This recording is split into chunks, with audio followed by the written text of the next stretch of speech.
Hey there, in this video we are going to demonstrate a dumbbell deadlift. This is a fantastic exercise not only for strengthening the back but also for strengthening the glutes and the hamstrings.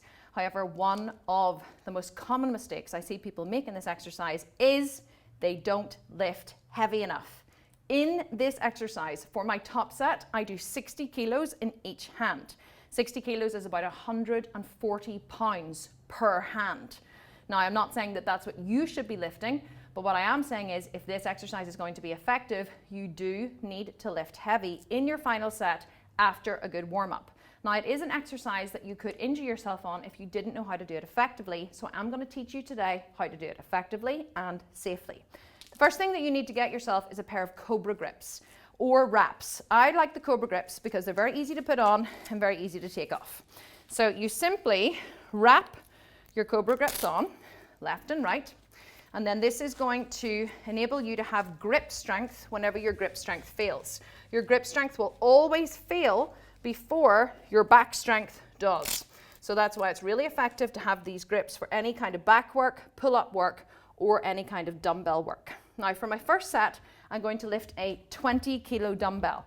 I would start my sets with 20 kilos, then go to 30, then 40, then 50, or 55 and 60, depending on how heavy I was lifting that day. So to begin, I like to lift the dumbbells down so that they are at a manageable height, and then I will wrap the Cobra grips on. So to get the Cobra grips on, you simply pull them back away from your palm, set them around the dumbbell, and then grip it with your hand, and then do the same on the other side. Make sure that you fasten them on nice and tightly, and then when you have them on nice and tightly, you simply lift the dumbbells up one by one. You want the dumbbells to be at a slight angle in front of you. You don't want to have them flat, because this is how you can injure the back. You want to have them at a slight angle with your hands or your thumbs facing slightly forward. Not completely forward, but just slightly forward at an angle. Then you want to make sure that your feet are about hip distance apart, and you're going to push back through the glutes in this exercise, keeping the back nice and straight. Do not round the back, whatever you do. You're going to roll the shoulders back. You're going to take an inhale. You're going to keep the chest nice and high, and you're going to push the glutes back. So you're not leaning forward in this exercise. You're pushing the glutes back, lowering the dumbbells to just below the knees, and exhale, push back up. So push the glutes back until you feel the stretch. Do not allow the back to curve and the dumbbells to hang. Keep the shoulder blades rolled back at all times. Feel the stretch, exhale, push back up. The biggest mistake I see people make is they allow their back to round. So they're doing this.